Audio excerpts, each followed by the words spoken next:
युधिष्ठिर के पूछने पर भीष्म का उनसे राजोचित शिष्टाचार का वर्णन।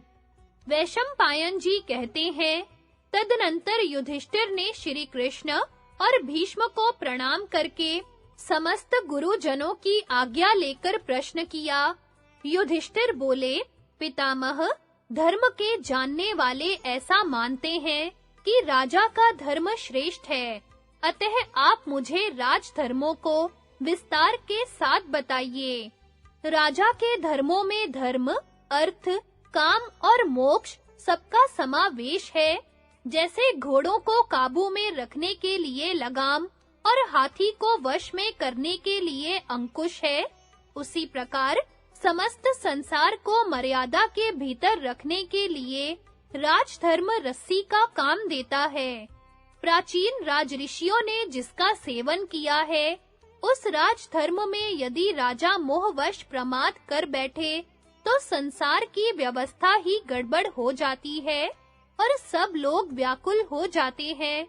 जैसे सूर्य देव उदय होते ही अंधकार का नाश कर देते हैं, उसी प्रकार राजधर्म मनुष्यों की अशुभ गति का निवारण करता है। अतः सबसे पहले मेरे लिए राजधर्मों का ही निरूपण कीजिए, क्योंकि आप संपूर्ण धर्मात्माओं में श्रेष्ठ हैं। हम सब लोगों को आप ही से शास्त्रों का परम रहस्य ज्ञात हो सकता है। भगवान श्री कृष्ण भी बुद्धि में आपको सर्वश्रेष्ठ मानते हैं। भीष्म जी ने कहा, मैं महान धर्म को, विश्व विधाता श्री कृष्ण को और संपूर्ण ब्राह्मणों को नमस्कार करके सनातन धर्मों का वर्णन कर रहा हूँ। युधिष्ठिर, अब तुम एकाग्र होकर मेरे बताए हुए राजधर्मों को तथा और जो कुछ सुनना चाहते हो, उसको भी पूर्ण रूप से सुनो। कुरुश्रेष्ठ, राजा के लिए सबसे पहले प्रजा का रंजन करना, उसे प्रसन्न रखना आवश्यक है। इसके लिए वह देवताओं का विधिवत पूजन और ब्राह्मणों का पूर्ण सम्मान करे, क्योंकि देवताओं और ब्राह्मणों के पूजन से वह धर्म के ऋण से मुक्त होता है और सारी प्रजा उसका आदर करती है। बेटा, तुम विजय के लिए सदा पुरुषार्थ करते रहना। पुरुषार्थ के बिना केवल देव से राजाओं का काम सिद्ध नहीं होता। यद्यपि कार्य की सिद्धि में देव और पुरुषार्थ दोनों साधारण कारण है, तथापि मैं इनमें से पुरुषार्थ को ही श्रेष्ठ मानता हूँ। यदि आरंभ किया हुआ काम खराब हो जाए, तो इसके लिए मन में दुख न मनाना, अपने को सदा प्रयत्न में ही लगाए रखना, यही राजाओं की प्रधान नीति है। सत्य के सिवा दूसरी कोई भी चीज राजाओं को सिद्धि प्रदान करने वाली नहीं है। सत्यपरायण राजा इस लोक में और परलोक में भी सुख पाता है। ऋषियों के लिए भी सत्य ही परम धन है। इसी प्रकार राजाओं के लिए भी सत्य के सिवा दूसरा कोई साधन विश्वास दिलाने वाला नहीं है। जो राजा गुणवान, शीलवान, मन पर काबू रखने वाला, कोमल स्वभाव वाला, धर्मपरायण, जितेंद्रिय, प्रसन्न मुख और बहुत देने वाला है, वह कभी राज्य लक्ष्मी से भ्रष्ट नहीं होता। कुरुनंदन, सदा कोमल बर्ताव करने वाले राजा की बात कोई नहीं मानता और सदा कठोरता पूर्ण शासन करने वाले से भी सब लोग उद्विग्न हो उठते हैं।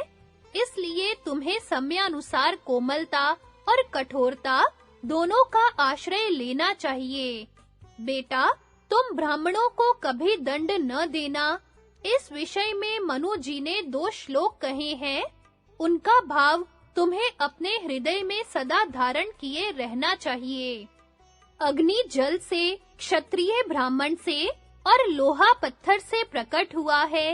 इन सबका तेज दूसरी जगह काम देता है, मगर अपने को उत्पन्न करने वाले कारण में जाकर शांत हो जाता है। जब लोहा पत्थर पर मारा जाता है, आग पानी पर लगाई जाती है और क्षत्रिय ब्राह्मण से द्वेष करने लगता है, तो वे तीनों ही दुर्बल पड़ जाते, दुख उठाते हैं। यह सोचकर तुम्हें ब्राह्मणों को सदा नमस्कार ही करना चाहिए। यद्यपि ऐसी बात है, तथापि यदि ब्राह्मण भी तीनों लोकों को हानि पहुंचाने लगे, तो उनको भी बाहुबल से परास्त करके दंड देने में कोई हर्ज नहीं है। इस विषय में शुक्राचार्य ने 2 श्लोक बताए हैं, उनका अभिप्राय ध्यान देकर सुनो।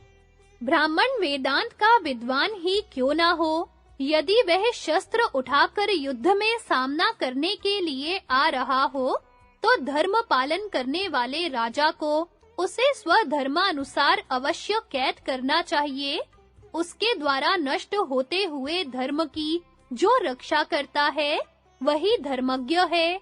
आतताई को मारने से वह धर्म का नाशक नहीं माना जाता। क्रोध में भरे हुए आतताई को तो उसका क्रोध ही नष्ट करता है।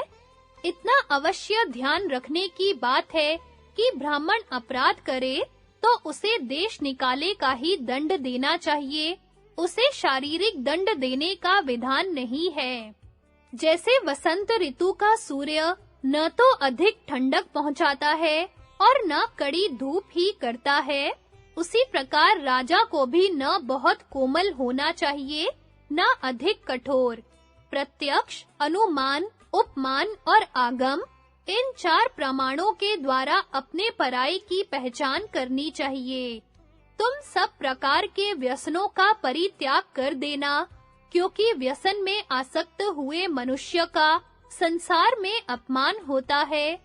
प्रजा के साथ राजा का बर्ताव गर्भिणी स्त्री के समान होना चाहिए। जैसे गर्भिणी स्त्री अपने मन को अच्छे लगने वाले भोजन आदि का त्याग करके केवल गर्भस्थ बालक के हित का ध्यान रखती है, उसी प्रकार धर्मात्मा राजा को भी अपनी भलाई का ख्याल न करके जिसमें सब लोगों का हित हो, वही काम करना चाहिए। पांडुनंदन, तुम धैर्य का कभी त्याग न करना, जो अपराधियों को दंड देने में संकोच नहीं करता और सदा धैर्य रखता है, उस राजा को कभी भय नहीं होता। नौकरों के साथ अधिक हंसी मजाक नहीं करना चाहिए, इसमें जो बुराई है उसे सुनो। नौकर लोग अधिक मुंह लगे हो जाने से मालिक का अपमान कर बैठते हैं, अपनी मर्यादा पर कायम नहीं रहते और स्वामी की आज्ञा का उल्लंघन करने लगते हैं। यही नहीं, वे राजा पर भी हुक्म चलाने लगते हैं और रिश्वत लेकर जालसाजी करके राजकार्य में विघ्न डाला करते हैं। बनावटी आज्ञा पत्र निकालकर राजा के सारे राज्यों को चूस लेते हैं, रनवास के पहरेदारों से मिलकर अंतःपुर में जाने लगते हैं और राजा के समान वेशभूषा बनाए फिरते हैं, यहाँ तक कि स्वामी के निकट निर्लज्जता का व्यवहार करते और उसकी गुप्त बातें भी प्रकट कर देते हैं।